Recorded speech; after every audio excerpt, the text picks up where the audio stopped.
Thank you. All right, so we are recording this presentation. This is the CADA line by line for the 25-26 academic year application.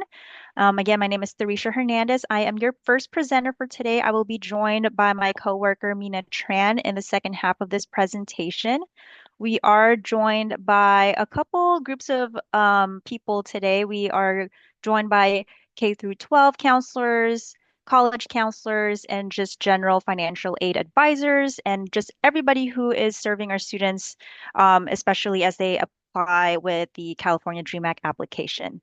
So with that, I'm going to turn off my camera and we will begin. Thank you all for being here. All right. So again, this is the CADA line by line for the 25-26 academic year. All right. So if you haven't noticed already, the audio is eliminated to remove any background noise. If you do have any questions, any and all questions about the presentation, or if you did not receive the PDF of today's webinar, please put that in the Q&A box as opposed to the chat. We try not to answer questions in the chat, just to keep those questions organized in the Q&A box. We have plenty of staff members available on the line to answer your questions. We've got Tracy, John, Kent, Mina, Victoria, Yvonne, and myself as I drop off for the second half. Oops. Yesterday, the PDF of the webinar was emailed to all attendees at around 10 in the morning. So if you did not receive that, or if you registered late after yesterday morning, Monday morning, please email training@csac.ca.gov. That email is right there on the screen for you if you did not receive it. In addition to that, please also ensure that your school's firewall security does not block our communications. We do get those bounce back emails where we do send those PDFs and then they bounce back because of those firewall security. So what you can do is you can create a contact with this email, training@csac.ca.gov, so you can readily accept and get those emails without any interruptions. All right, without further ado, let us begin. All right, so to start, we do have a special webinar series happening every month. So please join us for the CSAC's All In and Ready monthly webinar series with the theme of promoting and protecting opportunities for students. The main focus of these series of webinars is to coordinate and support California students, families, and financial aid professionals through the 25-26 financial aid cycles. These webinars will focus on important federal updates, effective regional strategies, and new tools and resources.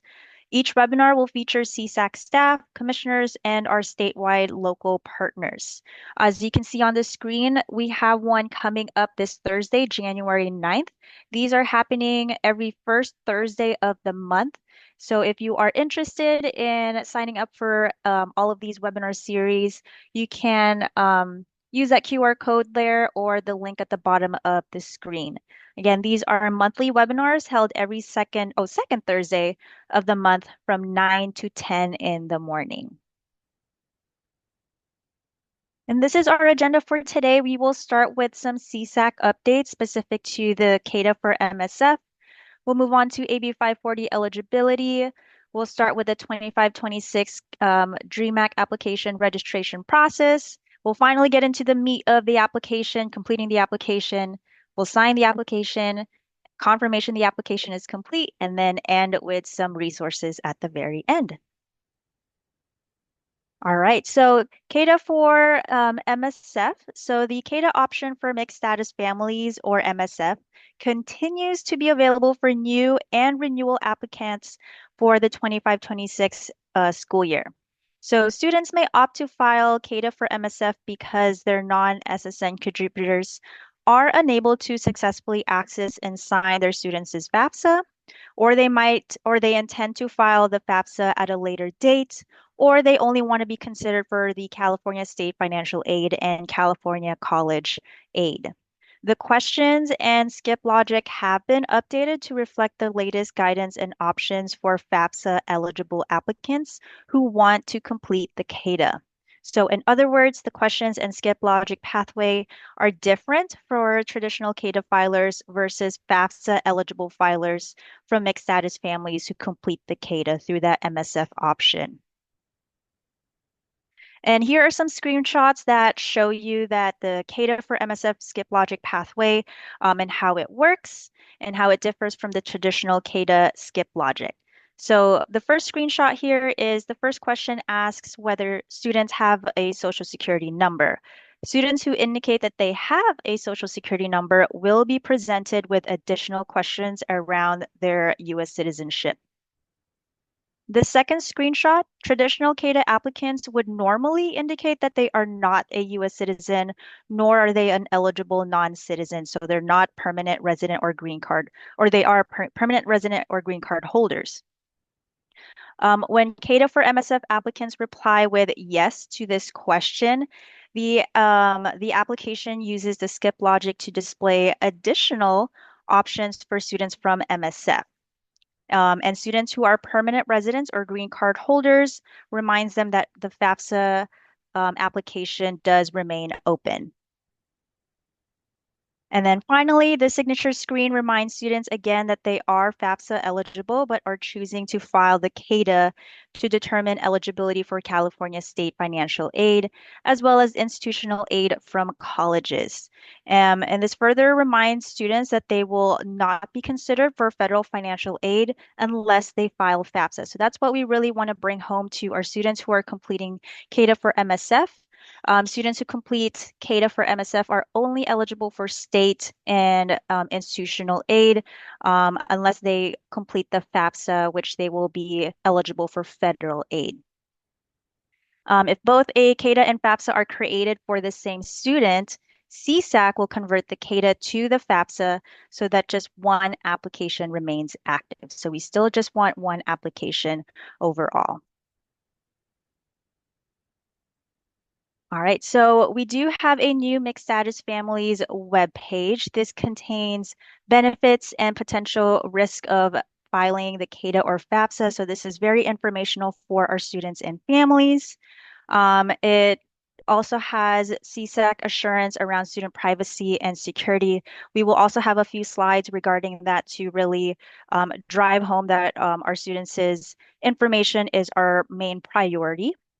We also have an email list for MSF to receive the latest updates for the student population.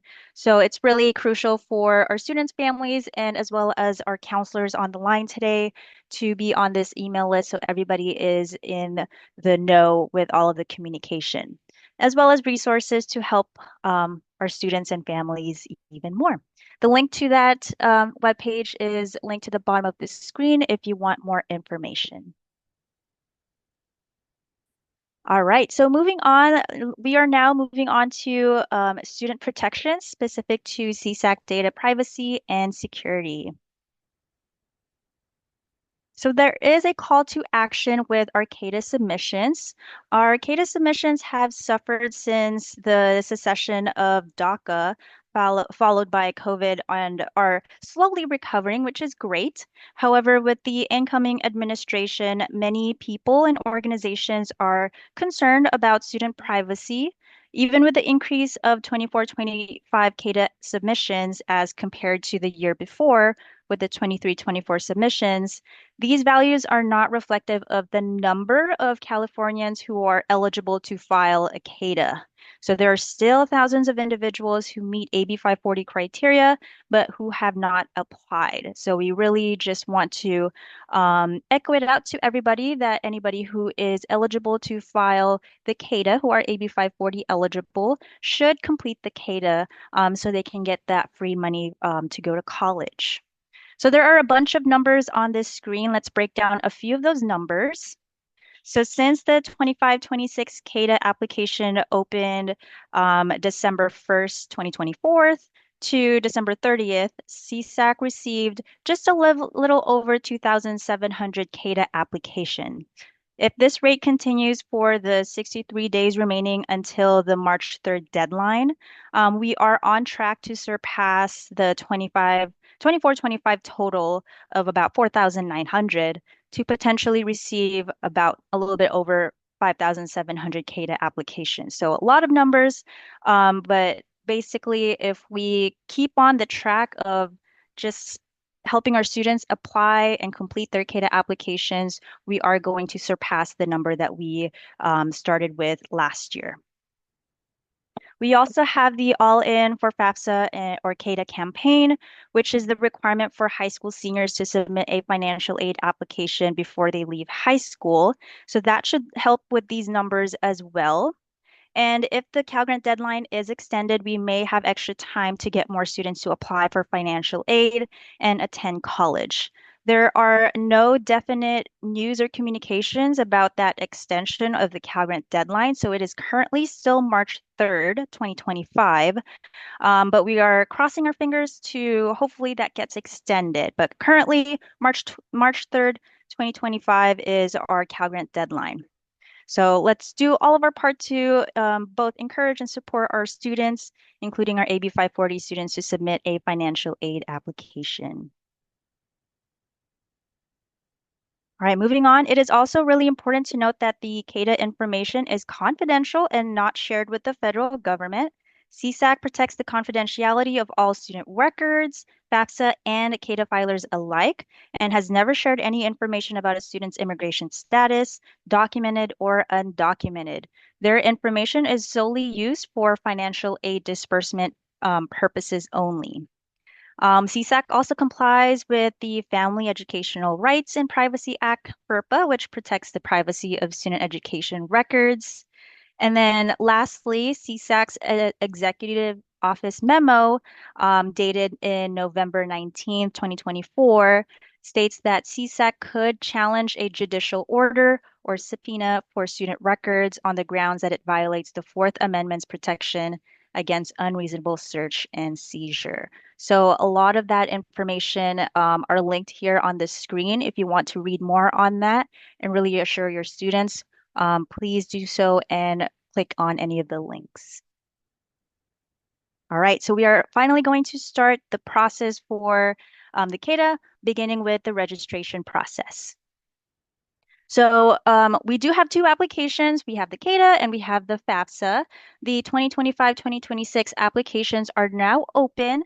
As I mentioned earlier, the Cal Grant priority deadline is March 3rd, 2025. So we've got a couple months to go, and hopefully that deadline is extended, but no definite communications about that right now. So as early as we can, we want to make sure those students turn in those applications way before March 3rd. No major changes are expected on the 25-26 application compared with last year's 24-25 application. The minor changes like the AB 540 academic year, the clock hours, credits, units, conversion table that we anticipate will be introduced in this presentation. All right, so to start to be CADA eligible, students also need to be meeting AB 540 requirements. So under AB 540, students must meet three requirements. In the first requirement, SB 68 expands on the equivalency of high school attendance to include adult schools, County Office of Education, Unified School District, or High School District, the Department of Corrections and Rehabilitation, and California Community Colleges. So it's really expanded it well above beyond elementary school, middle school, and high school. So this expansion directly benefits students who do not have a California high school diploma or a GED. For the second requirement, SB 68 expanded the high school graduation requirements to include an earned associate's degree from a California community college or by meeting the minimum transfer requirements at a CSU or at a UC. And then lastly, the third requirement for those without lawful immigration status, the non-resident tuition exemption waiver declaring that the student has filed or will file an application to legalize their immigration status must be submitted. The affidavit exempts qualifying students from paying non-resident tuition and certifies that students are eligible to apply for the Cal Grant under the CADA. All right, moving forward, remember that the CADA applicants are eligible for financial aid from the state of California, public colleges, including all of these plus more. So we've got Cal Grants A, B, and C, including students with dependents and foster youth access awards. We have the middle class scholarship for our CSU and UC students, the Golden State Teacher Grant, Chapey Grant for foster youth, the Dream Act Service Incentive Grant or DSIG and College Core after they complete this DSIG.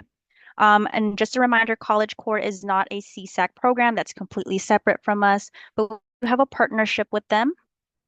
And then under college and university grants, students can take advantage of the California College Promise Grant and Student Success Completion Grant, which both are offered at California Community Colleges. We have the CSU State University Grants, or in other words, SUG. We've got UC Blue and Gold Opportunity Plan. And then any students going to private colleges, financial aid programs for CADA filers vary by campus. So students can take advantage of these institutional and state grants from many different schools. So students really just need to reach out and do their research on what they can take advantage of. So CSAC is still working on getting the 25-26 paper application ready, but the 24-25 paper CADA application is available in both English and Spanish and can be found on our website under the Information and Resources tab in our Web Grants homepage.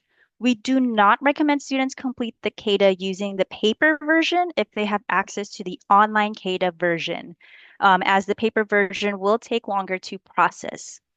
However, this could still be a good resource to have at your school at a Cash for College night or any financial aid night or any student family conferences during financial aid application season so they know what they are applying or rather what documents they need for the application and so they can be better prepared as they actually complete the application.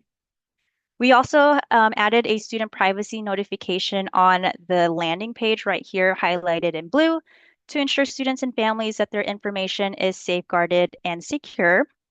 There is an enhancement for the 25-26 CADA application where we are improving the CADA account creation to limit the frequency of duplicate accounts being created.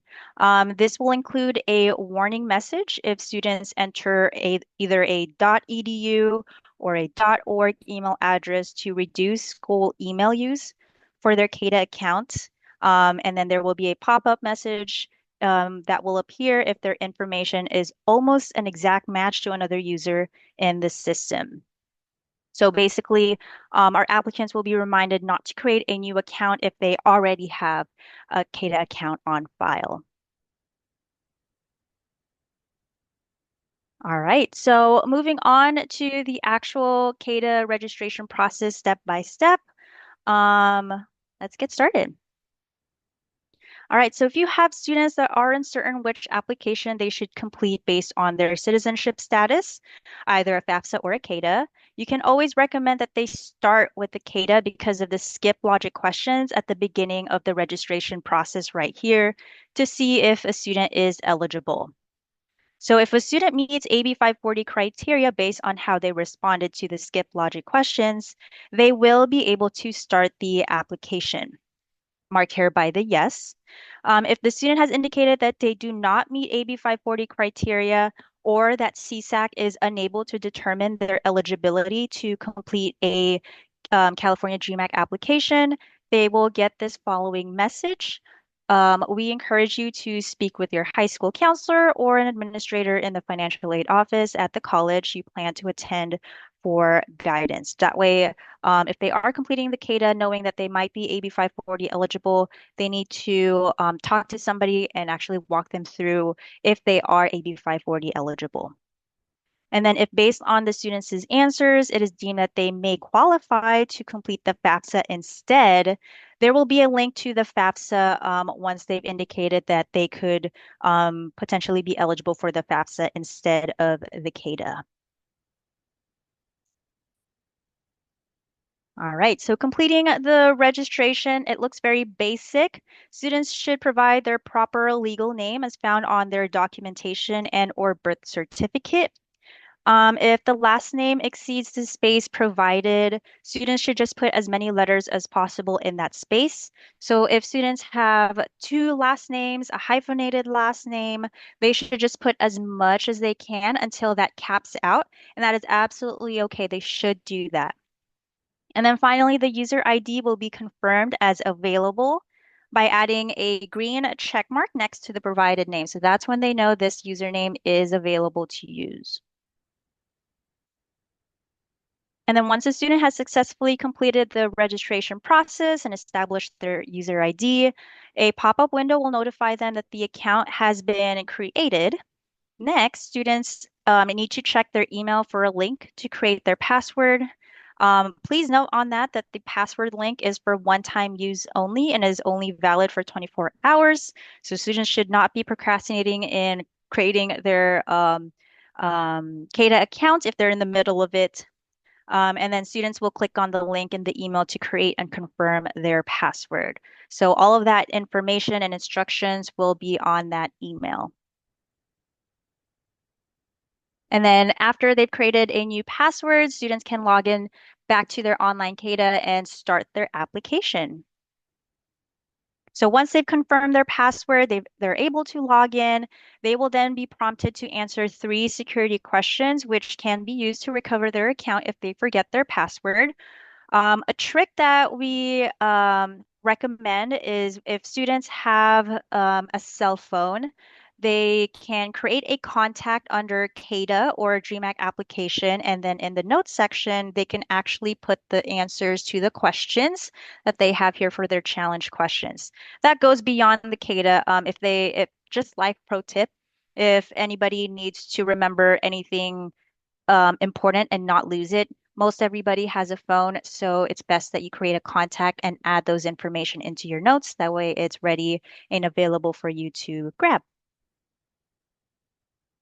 The Dream Act application login requires a two-factor authorization every single time a student logs into their account.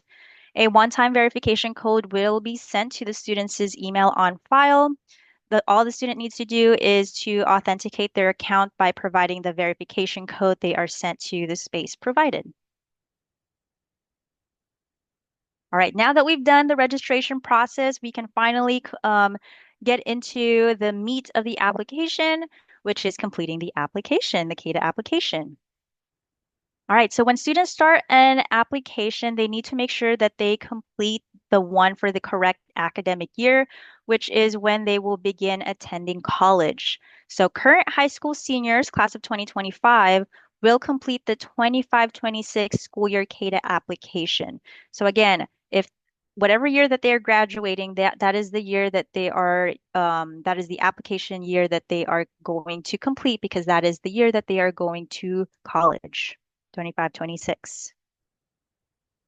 All right, so similar to the FAFSA, the CADA is broken down to five sections. We've got student, spouse, parent, other parent, and then that sign and submit at the very end. But remember that not all sections need to be completed depending on the student's circumstances because of the skip logic questions that students will see in the application. Once the section is fully complete, the red exclamation point will change to a green check mark, and that is what students want to see when they reach the very end. That sign and submit is for all five of these subsections to be a green check mark. Any red means there's incomplete information that needs to be edited or added on. And just like the FAFSA, nearly all questions are identical in the student and parent sections, such as the demographics, the marital status, income and asset questions, federal benefits received, like the free reduced price school lunch program, SNAP, TANF, and more. Therefore, it is especially important that students are mindful of the sections they are completing and that they answer based if they are a student versus if they are a parent, wherever it is appropriate. So students should only answer the student section only. Parent should only answer the parent section only. That way they don't get confused.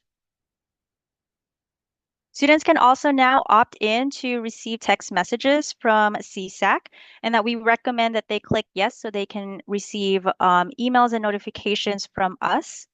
The demographic information will also auto-populate from the information provided on the registration process that we went through earlier. So that is all pre-populated. And then once the student checks that it is correct and accurate, they click next. If the student indicates that they are a U.S. citizen or an eligible non-citizen, they will receive the above message right here that they are not eligible to complete the California DREAM Act application. The student might be eligible to complete the FAFSA instead. The exception is our CADAA for MSF students. Remember, students who are not from mixed status families, which means they have one or more parents who do not have a social security number, they are eligible to file a FAFSA, but can apply for just California state aid and institutional aid, not federal aid, by filing the CADAA instead. So the CADAA for MSF navigates students down a different pathway than traditional CADAA students, which is our undocumented students, using skip logic questions based on student responses to the pre-registration questions. And then last but not least, in the personal identifiers section of the student section, the student will list the state of residence and the date that they began living in that state. If the student has lived in the same state since birth, the student should enter the month and year of their birth. So if the student has been living in California since their birthday of September 1996, which is my birthday, I would put September 1996. If a student is under age 18, the parents' state of residence will also be used or will be used as the student's state of residence as well. Let me say that again. If a student is under 18, the parents' state of residence will be used as the student's state of residence as well. All right, moving on to the personal circumstances section. The student will be asked their marital status as of the day that they are completing the application. A student under 24 years of age is dependent unless they are married, has and supports dependents, served in the military, and more. So most of our students will most likely click single, never married, and then we can move on to the next question. Moving on to more personal circumstances questions. Students often inadvertently short themselves of their maximum Cal Grant eligibility, which is the duration of how long they have Cal Grant for, by not carefully reading the questions. So for this question at the start of the 25-26 academic year, what will your grade level be in college?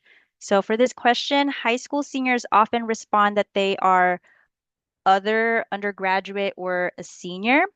And what that does to their Cal Grant award is it awards them a Cal Grant as a senior in college, which just gives them 1 year of Cal Grant eligibility when in fact they are eligible for 4 years as a high school senior or as a first year freshman in college. So they need to be careful about these questions of what grade level will they be in college. Most of our first time applicants would be completing first year freshman because that's the year that they'll be in college starting 25-26 academic year. And then this last question here, will you have earned your first bachelor's degree by the start of the 25-26 school year? If they are a freshman, they most likely will answer no to that question. All right, more questions about the dependency statuses, more on the student personal circumstances. Students are automatically independent at age 24, but students under age 24 are considered independent if they are married, has and supports dependents, serves or has served in the military, were in foster care at any time since age 13, are homeless and unaccompanied by a parent, or are under court appointed guardianship. So if they answer yes to any of these questions, they will be deemed independent. And if and none of this applies to them, they should click none of the above, which is the very bottom box down below.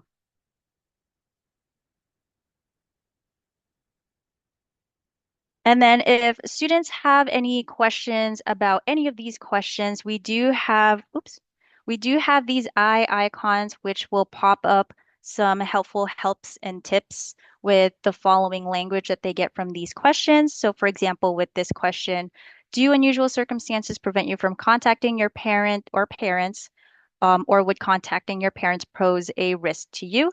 Sometimes this question could be confusing to our students. So if they click this eye icon, the following message will appear and will explain more about this. So this pertains to when students have no contact with and or are unable to obtain parent information due to leaving home due to an abusive or threatening environment, if they were abandoned by or estranged from their parents, if they are separated from the parents or your parents are displaced in a foreign country, they are a victim of human trafficking.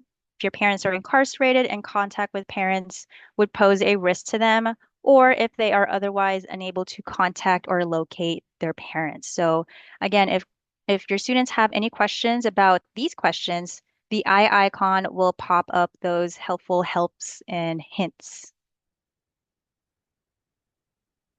All right, so if the moving on with student family size, if the student is independent, they will answer the family size questions, which is how many people are in your family. And that only includes the student's spouse, if applicable, and any dependents who receive more than half of the student's support from the student between July 1st, 2024 to June 30th, 2025. And then if the student did not indicate that they have children and are providing half of their support in the personal circumstances section, the family size section will be skipped. So it's great with these skip logic questions. If none of them pertain to the students, any additional questions that don't pertain to them will be skipped. All right, moving on to the demographics. So the first question here is what will your high school completion status be at the beginning of the 25-26 school year? Most of our high school graduates will click high school diploma.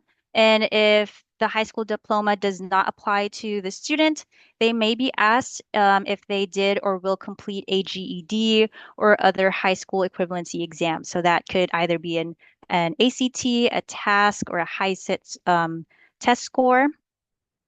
The statewide student identification number, the SSID, is optional. CSAC uses the SSID to match their CADAA with other educational records we receive, such as their GPA. So providing their SSID does improve the chances of a successful match between their financial aid application and the GPA. But again, that's not needed. It's just helpful on our end.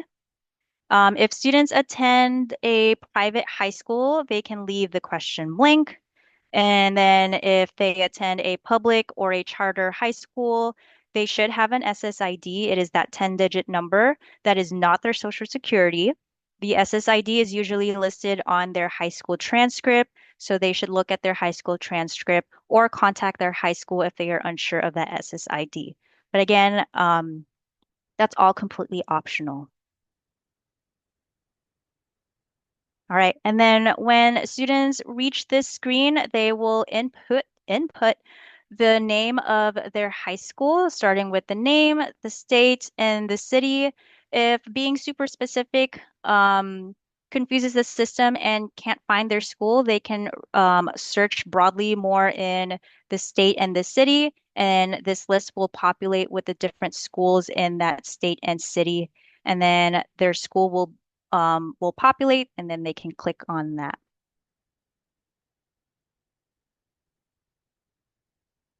All right, so for this question about did either of your parents attend or complete college, parents mean the students' biological or adoptive parents.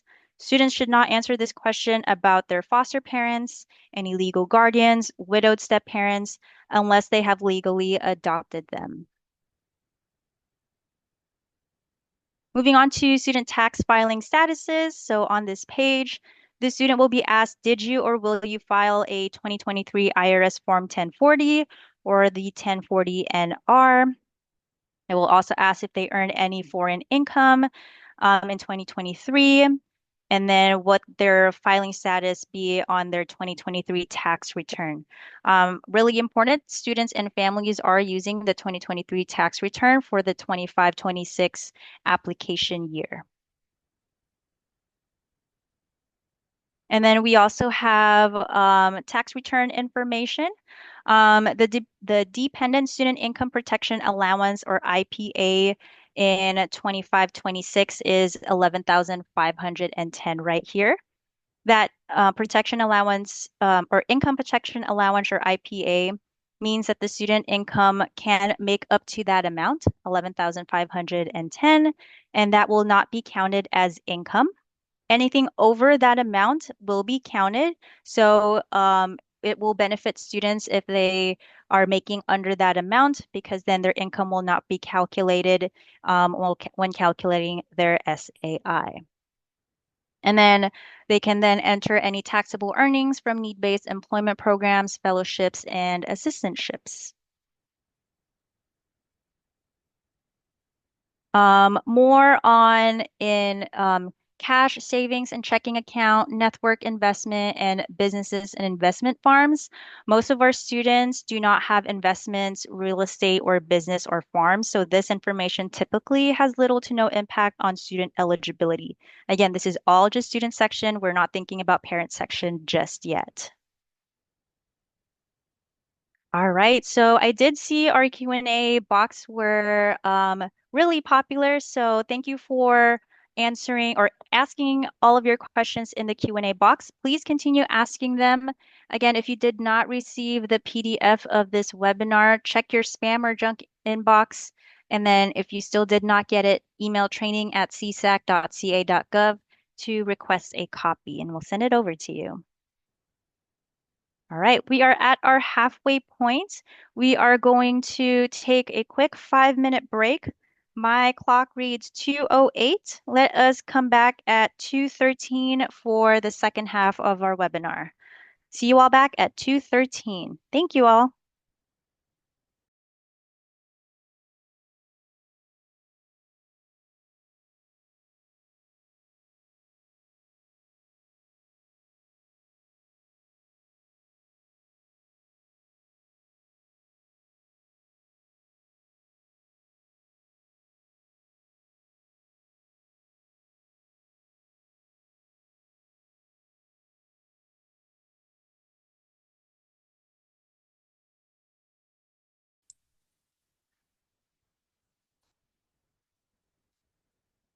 All right, so let's continue into section one. Theresa went over a lot of the demographic part, the financial part for the student. Now comes the part where the student is going to start putting on their colleges. But before they do, you'll notice that there is a new question that has been asked, and it's asking students if they are interested in learning more information about our DREAM Act Service Incentive Grant Program. This is a way for them to earn extra money on top of their Cal Grant. It's kind of mirrors what the federal work study is. And so we really emphasize that students should put yes. It does not mean that they have to apply for the program. It just means that they are interested in getting more information. So for those that aren't familiar with DSIG, students are able to earn an extra $4,500 each academic year by completing 300 hours of volunteer service hours. Now, it is going to be a separate application, so students can find more information. Hopefully we'll have the link in the resource section. If not, hopefully my colleague will drop the link in the chat so that you can steer your students to the application for them to apply for this wonderful program.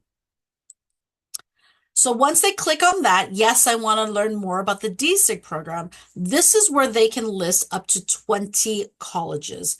Now, keep in mind that, here in the state of California, we've got a really wonderful UC program, a great, wonderful CSU program, a lot of private schools. Each UC and each CSU is going to be an individual school. So if students want to list UC Davis, UCLA, UC San Diego, those are three individual colleges. So the easiest way that we want students to enter the schools is just to type in the college name. So for example, if the student wants to search UCs, in the college name, they just have to type in the letters UC and it's going to populate with all of the different colleges, obviously, that have UC in within their name.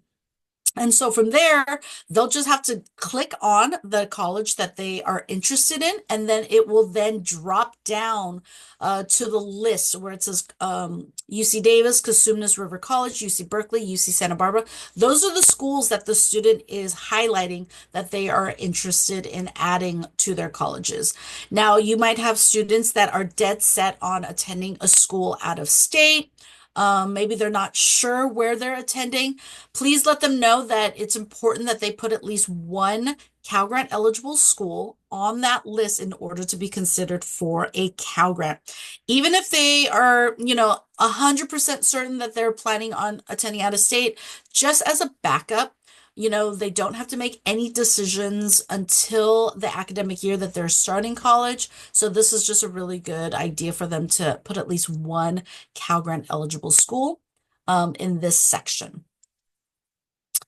All right, so here, this is where our AB 540 affidavit is embedded. So this was highly requested, prior to having it embedded within the application. Students would actually have to physically fill out the paper affidavit and submit it to their college. It was something that a lot of students were not aware of doing, and because of that, they missed this additional step in order to qualify for financial aid. So now that it's embedded, hopefully it's a lot easier for students to qualify for aid as well as receiving it. So, however, there are a lot of different questions that students do have to answer in order to see if they're eligible under AB 540. So make sure that students are reading this section clearly. So here, under graduation and transfer requirements, students have to make sure that they answer at least one of the three options in these following sections as yes in order to be considered under AB 540. So students have graduated or will graduate from a California high school or earn the equivalent of that, or they have completed or will complete an associate's degree from a California community college, or they've completed or will complete all the minimum requirements at a California community college that will transfer to a CSU or a UC. So as long as they answer yes to one of these, they'll continue on to the next page. Here, this is time and coursework requirement. They either have to have at least 3 years of attendance at a California high school, or 3 or more years of a high school coursework and 3 years of attendance at a California elementary, secondary, or a combination of the elementary and secondary school, or they've attained credits from a California high school, adult school, or community college that is 3 years or more. So yet again, students just have to answer at least one of these as yes.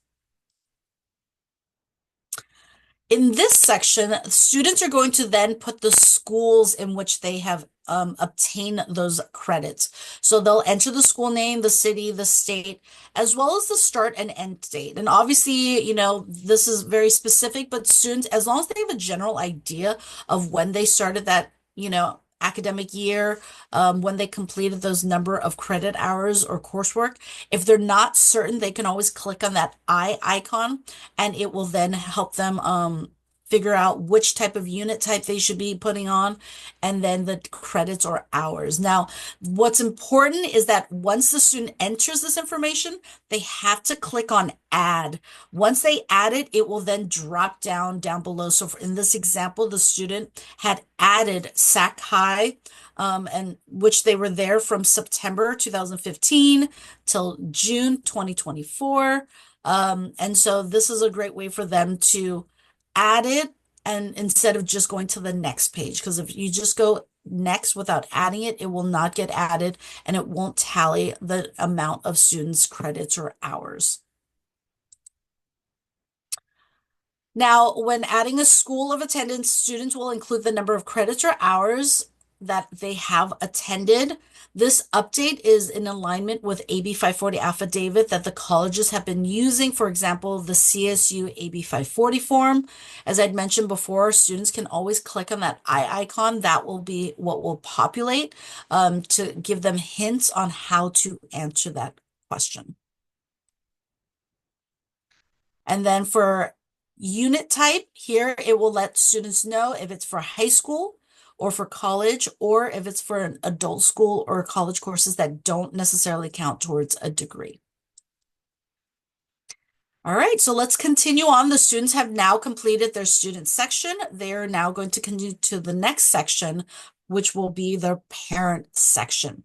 Now, all the same questions that appeared in the student section will be asked in the parent section as well, including the marital status as of the day that the student is completing the application. So in this case, the student will choose whether the parents are married, unmarried, remarried, divorced, separated, or widowed.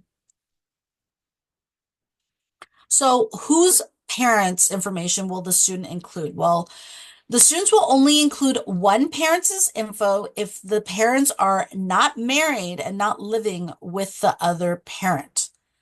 Or if the parent is divorced and has not remarried, you'll only include the parent that's providing the most financial support. Or if the parents are separated and not living in the same household. You'll need both parents' information if the parents are married, or if the parents are not married, but they are living together.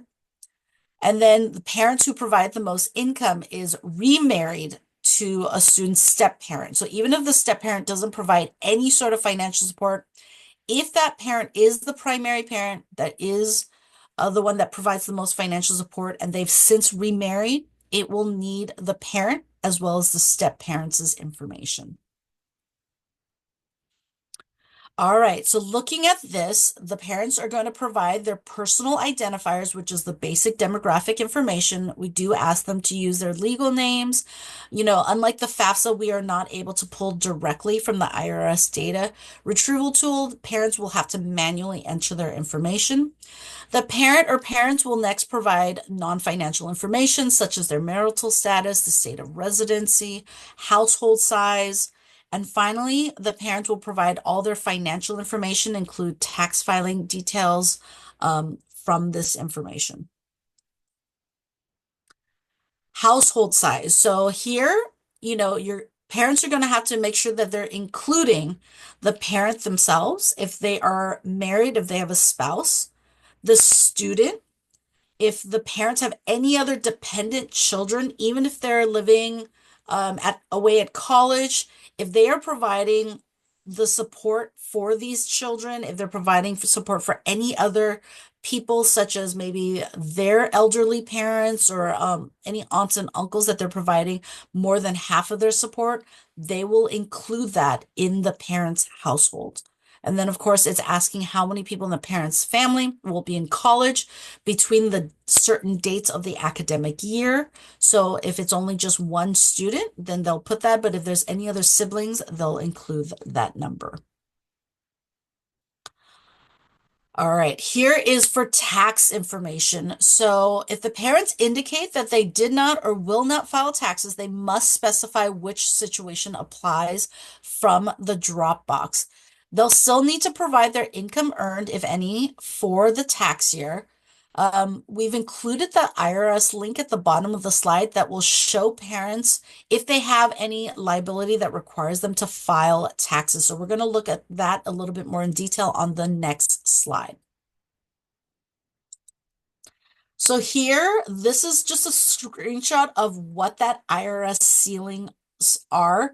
If a student or parent earns income that's greater than the tax filing requirement, then they must file taxes regardless of their immigration status. So in this case, then they would apply for an ITIN number in order to apply. So this is available via the link at the bottom. So that way you can provide that to your students and their families, depending on what their filing status would be. All right. If the parents did file a tax return, they're going to enter the amount on their IRS form 1040. And, the good thing about our application is that it lets students know exactly where to find all of their answers. So if they click on the I icon, it is going to let them know, look at, lines 3 and add 6, etc. So it's very specific. It lets students know where to find the answers, students and their parents. Students will need to have their parents fill out the amounts that are reported as income earned from work. If maybe parents are entering income from a different country, they'll have to enter the foreign currency that's been converted to US dollars. So, even if parents might not necessarily live in the country, they'll still have to enter their tax information. Here is a continuation of the financial aspect of it. Here, parents are going to list if there is, what their total is for their cash savings, checking accounts, whether they have any sort of investments, including real estates that does not include their primary residency, if they have any sort of businesses and investments. And if parents are uncertain, what it is that they're asking for, they can always click on that I icon to give them a better definition of what it is that they should be filling out in that section. I had touched briefly on this. A lot of times we get this question, what if a student's parents live in another country and they're living here with an aunt, an uncle, grandparents, older siblings, and those family members claim the student on their taxes? If the student is a dependent student, then they will need their parents' information regardless if their parents live in the country or not. So as I'd mentioned before, if the student is dependent, they're still in contact with their parents. The parents will just have to make that conversion to whatever their currency is to US dollars and enter that information on the student's CADAA. Now, there are going to be situations where maybe the student has no contact whatsoever with their parents. They are living here with family members. They are not legally adopted by those family members, but they're living there, with them. So in situations like that, the student will just have to complete their application to the best of their abilities. They will note that they cannot provide information from their parents. And then from there, once they decide what college they're planning on attending, they will then seek out their college financial aid office to explain their situation, their special and unique circumstances. And the colleges itself will be able to make what we call a professional judgment. They can do a dependency override if necessary. But the main question we get, unless the student has been legally adopted by any other family members, they cannot include that family member's information. So if the student is considered dependent, they will need to include their parent information. All right, so here we come. The students done a great job. They've completed all of the different sections of their CADAA. So now comes the easy part. They just need to sign it. If you notice the very top tab, all the check marks are in green. That lets the student know that they have completed all the different sections. There are no errors. That's great for the student. And then comes the sign and submit part. So the students have to make sure that they check the two statements that, declare that they, have filed the application with, everything is true and correct. They will click on that and it will then automatically populate with the name that is on their application. So it's fairly simple. And then from there, they're going to submit the application. The next part is where the parents are going to sign the application. So this process is really greatly improved from previous versions of the DREAM Act application. Once the student has successfully signed and submitted their portion, if the parent is maybe sitting next to them, maybe at a financial aid night, a cash for college night, maybe they're just doing the application at home, but the parent is sitting next to the student, then all the student has to do is click where it says my parent or legal guardian can provide their signature now. The parent is just going to click on that box that says, I am affirming that all that information is correct and true. And then it will auto populate with the parent's name from there. And that's it. All they have to do, that's their signature, and they will then submit the application. They should get a pop-up notification that lets the student know that the application is now going to be processed. It'll take about 24 hours to complete. Because it's an application that the Student Aid Commission administers, we get that information fairly quickly. And so, in most cases, it should get processed within 24 hours, and students should be able to then go on to Web Grants for Students and log in using their same CADAA username and password. Now, we know that that's not always going to be the case where the parent is sitting next to the student as they're completing the application. Maybe the parents are at work. Maybe the parents, as we mentioned, live in a different country. That's okay. In this case, they would just go to our website. They'd go to the dream.csac.ca.gov website, click on the parent signature where it says sign. And so from there, parents can digitally sign from wherever they are. They will, however, need their students' information as entered on the application. So they're going to need the same spelling of their first and last name, the date of birth, the student's zip code, as well as email address. That way we can then pull up that particular application. Once the application has been matched, it will then populate to very similar to what the student had seen. The parents, if there are two parents that are listed on the application, they will choose which parent is signing the application. They'll click the box that certifies that everything is true and correct. And from there, it will populate with the name that was chosen. And then they'll have to just submit the application, or I'm sorry, the signature. And there will be a pop-up box that says parent signature submitted successfully.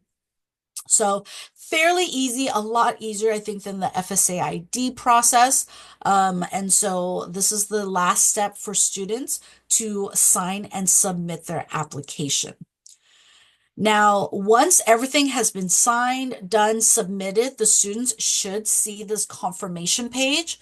This will indicate if there's any additional steps that the student must take and identify any sort of application error. So, for example, this tells us that the parent did not sign the DREAM Act application, so it's still an incomplete application. And so they need to make sure that they go in and sign the application. Now, the students did submit the application, in which case this shows as December 2nd, 2024. So it is going to be an on-time application. So even if it's incomplete, the student has submitted their application on time. However, their application will not get processed for any sort of awards until it is complete. So we need to make sure that the parents follow through and make sure that they get their application in.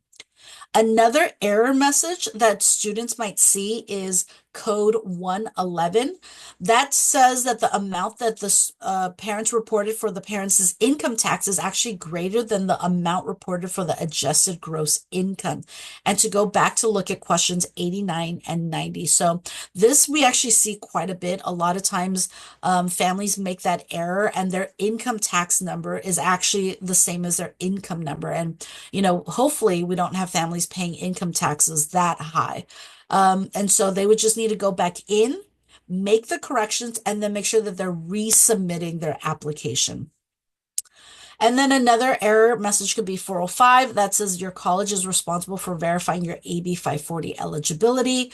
We always emphasize to colleges to make sure that they are verifying AB 540 eligibility before they actually administer the Cal Grant payment. And another thing that I want to point out is that once the students submit their application, in the bottom circled red corner, it says California DREAM Act ID number. That's going to be the 9-digit ID number that we are associating students. That way, if they ever need to call to ask questions about their account, they can put in they can tell us their DREAM Act ID number. When I work with students, I tell them if you have a cell phone, save it as a contact on your phone under Dream Act. In the notes section, they can put their Dream Act ID number, they can put their username, their password, answers to their security questions. That way, it's all there for them. So that way they don't forget. Oftentimes if they're writing it on a piece of paper, they can easily lose that. But I know that every student always has their cell phone on them. So that's a good way for them to remember all of these so that way they don't have to reset their password. All right. So then from there, the students are going to have the California Dream Act submission summary report. This pretty much will populate with all of our Cal student aid reports, our CalSARs. What it is it tells us how often the student has essentially submitted or resubmitted their application. Maybe they've gone in and made a correction. And so these are all the different dates that it was processed. Students can print a copy of any of the different transactions of their application. So they would just go to that little print icon next to each of the transaction numbers. This will be what that looks like when they want to look at their Dream Act submission summary. It's essentially a transcript of the application itself. So it tells the students how they answer their question. If they're maybe still getting an error message that they're not sure why, they can always print this out and then seek out a high school counselor, maybe their financial aid administrator to help them, and they have the submission summary there. As I'd mentioned before, the Dream Act ID number is available, as well as the student aid index. So a lot of you might be familiar with the student aid index, also known as EFC, right? The expected family contribution. So in this case, the student aid index is 0. Now for the 25-26 year, the lowest SAI possible is still going to be negative 1,500. For students, I think there is talk that in the upcoming years, it might just stick to 0, but we haven't heard 100% confirmation for that. But for the 25-26 year, the lowest number will be negative 1,500. All right. And then on top of that, the students will also receive a confirmation email when the CADAA has been successfully submitted. We always tell students to use an email that they will be checking regularly. Do not use a high school email because once they graduate, they might not necessarily have access to it. So this is how we would communicate with them, and this is to let them know that CSAC has received their application. Now, I talked a little bit about special circumstances. Now, there are going to be situations, we're asking families to provide taxes from prior year. And we know that a lot has happened in those 2 years prior. There could be a loss of job. Maybe a parent has since passed away. There's a huge medical expense. There could have been a natural disaster that affected the family and their home, etc. There's lots of different situations that can happen. And so we recommend students fill out the application to the best of their ability using the tax year that is required. And then from there, seek out the financial aid office at the college that they're planning on attending and explain the situation, because the financial aid office is the ones that are going to be able to make that professional judgment call. So, that's who we tell students to talk to. We also include a free tip sheet on how to appeal for more financial aid that Mark Kantrowitz and David Levy have put together. And so this is just another helpful tool for students and their families to use. So, once the students have filled out and submitted the CADAA, what next? Well, the first thing to do is make sure that the students are signed up for any sort of CSAC text alert, whether I believe we might have a text notification that they might receive. We have a students and families listserv. But most importantly, they should log in to their Web Grants for Students account regularly. Doesn't have to be daily, but I would say at least once a week or once every other week, check their Web Grants for Students portal to see if there's any sort of pending requirements. For high school students, Once they are preliminarily awarded a Cal Grant, they are going to be required to do two things. They're going to be required to confirm their school of attendance. They don't need to do that until, at least late spring, early fall. And the second thing that they have to do is they need to confirm their graduation date, and that won't be available until the month that they actually graduate. And so these are some of the pending requirements that students need to do in order to, get their Cal Grant and remove any additional holds. So I recommend that students check their web grants for students fairly regularly. Make sure that if there are any errors on their CADAA that they've seen on their submission summary report, their student aid report, to go in and make the corrections. If they're not sure, they can always call our student support line. Our phone support are able to go in and look at the application and see where the errors could be. And then follow up with their financial aid office if there's any sort of special circumstances. Financial aid offices might ask for additional verification, documentation, etc. Make sure that the students are following up with that. Otherwise, their file will be considered incomplete and they will not get any financial aid. And then, of course, if the students are, completely unsure how to complete the application, have them search out for the nearest Cash for College workshop. These are free workshops for students and families to attend. Hopefully, they can find one in their area. If not, there's also a lot of virtual ones. And I know that CSAC also hosts quite a few virtual webinars that they can also attend. All right, we're wrapping up into this last section. Keep asking any sort of questions if you have, but I'm just going to now leave you with resources. So we have a brand new CSEC web page dedicated to our undocumented students. There's a lot of resources there for students and families, such as financial aid flyers in both English and Spanish. There's student testimonial videos. It breaks down what the AB 540 eligibility is. There's a frequently asked questions. Links to our Cash for College workshops. There's lots of great information. So definitely check this out. Have your students check that out. I think there's also a lot of great resources for college financial aid administrators as well as high school counselors. Besides state aid, institutional aid, our DSIC program, College Corps, our undocumented students who are filling out the CADAA should also apply for additional scholarships if they want additional aid. And so here we have a list specifically for undocumented students. And so that way, if they want to seek out additional scholarships, they can.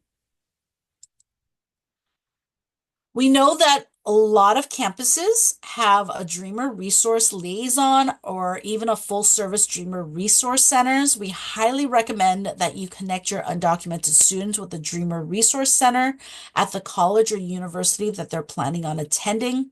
Even if they're not sure if they're planning on attending, they can still seek out assistance at these Dreamer Resource Centers. They're really just such a fantastic resource.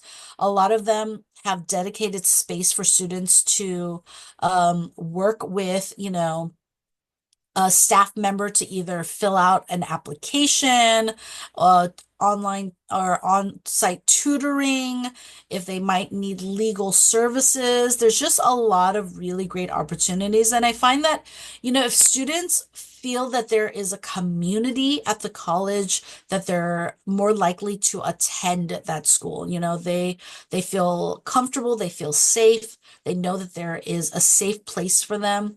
And so there's lots of different places to seek out the Dreamer Resource Centers. If you're not sure where the closest one is to you, definitely scan that QR code. If not, you can also click that link at the bottom of this slide. One of the organizations that we work with that is so amazing is Immigrants Rising. So Immigrants Rising is just a wonderful resource for both educators, college financial aid administrators, as well as students and their families. So, they have just a lot of information. And if you have students that are unsure, in terms of credits or hours where they are for AB 540. You can also have them, check out the AB 540 SB 68 attendance tracker worksheet.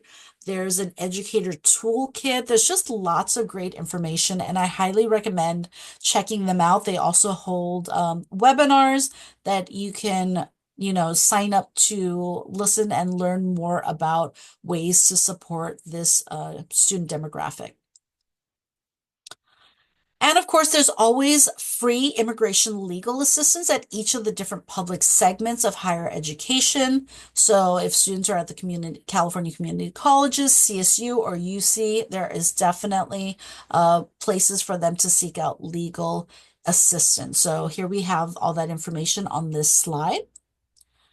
Then we have Cash for College workshops, which I'd mentioned before, are free workshops to assist students and families with completing the FAFSA, the CADAA, as well as the Chafee Grant application for foster youth. These are free workshops that are happening throughout the state of California. And so if your high school is not yet hosting one or your college is not yet hosting one, you can always look on our Cash for College website to seek out how you can host in-person workshops or even virtual ones.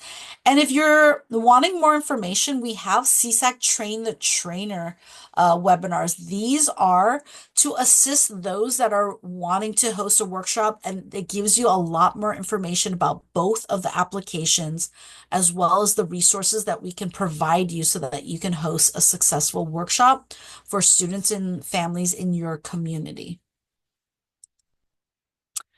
We have our 2025 CSAC regional trainings. It's right around the corner. We have our first series happening January 27th, 28th, and 29th. This is quite a, breakdown of essentially all of our, financial aid programs, talking about institutional eligibility, program cycles, reconciliation, chafing, middle class scholarship. It's essentially just a broad overview of financial aid, CSAC programs. If you'd like to learn more, maybe you're new to the program or maybe you just want a refresher, definitely sign up for our sessions. They're broken up into session A, B, and C.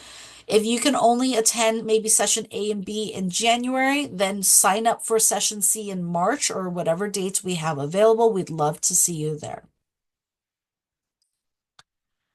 Theresia had mentioned that we have our CSAC All-In webinar series. They are there to coordinate and support California students, families, and financial aid professionals. Our webinars are going to focus on any important federal updates, effective regional strategies, new tools, and resources. Each webinar is going to feature CSAC staff members, our commissioners, our statewide and local partners. We have a session on Thursday, January 9th, so hopefully you can join us for that. And last but not least, we are on social media. So if you have not yet done so, please follow us on Instagram, TikTok, and Facebook. Our outreach and marketing team has done such a great job of being more active on social media. Sarah Beth is one of our colleagues who pretty much, does these short reels, these short videos that really answer financial aid questions for students and their families and reassures them about, any changes to the application. So if you have not yet done so, definitely follow us on social media. And last but not least, questions seem to be answered by my colleagues. And if you have any additional questions, please type them in the Q&A window. If not, I'm going to leave you with all of our contact information. I'm part of the training unit, so if you feel that your office, maybe your school district might need a specific training, you can always reach out to us and we'll send you a training request form. And of course, for school administrators, whether at the high school or college level, reach out to our school support, whether by email or phone. They are so helpful and ready to answer any questions. And then if you have any students that need assistance, you can have them reach out to student support as well via email or by phone. But I think that pretty much wraps up today's webinar. If you did not receive today's PDF and it's not in your junk or spam folder, you can just email training@csac.ca.gov and ask for a copy of today's CADAA webinar, and we'll make sure that we get you that PDF. All right, that pretty much wraps up today's webinar. I think we got done in a timely manner. Thank you so much for joining us. We hope that you were able to gain a lot of valuable information and that we were able to answer your questions. There is lots of different webinars constantly happening. Check back regularly so that way, whether it's our regional trainings, we have our FAFSA CADA updates next week. We've got our all-in for CSAC on Thursday. Lots of great information, and you can find that all on our CSAC website. And that is where I will leave you. Pretty much enjoy the rest of your day. Thank you for all that you do. Really appreciate all of your help with your students, and we are here to support you. So please don't hesitate to reach out to us. Thank you so much. Have a great day.